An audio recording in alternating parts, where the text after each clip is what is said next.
एक समय की बात है। भगवान गौतम बुद्ध एक गांव में प्रवचन कर रहे थे।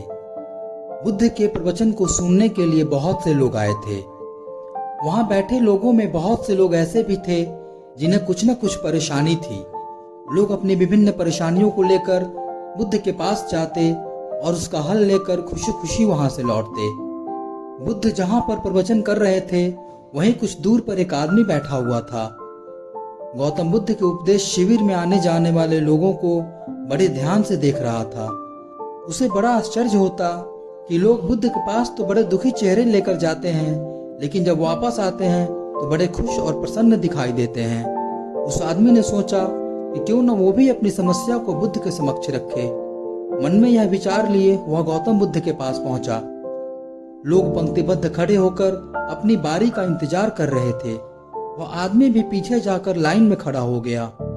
जब उसकी बारी आई तो उसने सबसे पहले महात्मा बुद्ध को प्रणाम किया और फिर कहा, भगवान, इस गांव में लगभग सभी लोग खुश हैं और समृद्ध हैं, फिर मैं ही क्यों गरीब हूँ?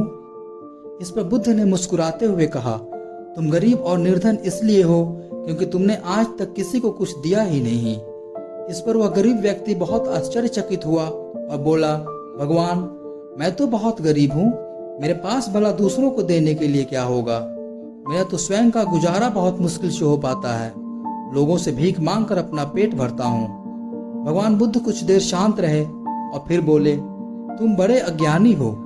औरों के साथ बांटने के लिए ईश्वर ने तुम्हें बहुत कुछ दिया है। मुस्कुराहट दी है जिससे तुम लोगों में आशा का संचार कर सकते हो। मुख दिया है ताकि लोगों से दो मीठे शब्द बोल सकते हो, उनकी प्रशंसा कर सकते हो। दो हाथ दिए हैं जिससे तुम लोगों की मदद कर सकते हो। ईश्वर ने जिसको ये तीन चीजें दी हैं वह कभी गरीब और निर्धन हो ही नहीं सकता। निर्धनता का विचार आदमी के मन में होता है। यह तो एक भ्रम है, इसे निकाल दो। कभी भी मन में निर्धनता का भाव उत्पन्न ना होने दो, गरीबी अपने आप दूर हो जाएगी। भगवान बुद्ध की बात सुनकर उस आदमी का चेहरा चमक उठा और उसने इस उपदेश को अपने जीवन में उतारा, जिससे वह फिर कभी दुखी नहीं हुआ।